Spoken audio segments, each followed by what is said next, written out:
ติโยมเอ้ยปฏิบัติการทำบุญชุนทรละท่านในจงเศร้าเป็นการเก็บเกี่ยวสัมภาระธรรม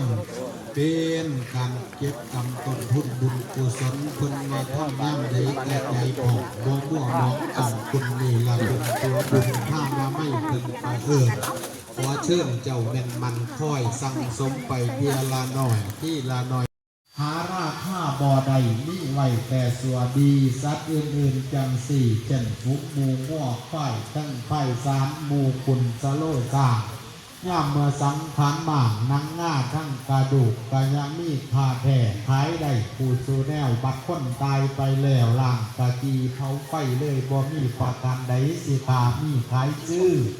คือคำกรคนสอนไว้กวีไทยประพันธ์ฝากขอฝากโยมพี่น้องมีตองให้ไทยควรคนว่าการทำบุญสุนทรละธรรมในช่วงเสาร์เป็นการเก็บเกี่ยวสัมภาระธรรมเก็บกำต้นทุนบุญกุศลญาติโยมเจ้าพี่น้องบ่ว่าแต่ศาสตร์ดีศาสตร์หมากศาสตร์สิมากก็ตามอย่างไม่รู้ว่าพรุ่งนี้หรือชาติหน้าจะมาถึงก่อนกันได้ภาคกันเฮ็ดเด้อมืออื่นมันจีสวยญาติโยมเจ้าพี่น้องทุกฝ่าย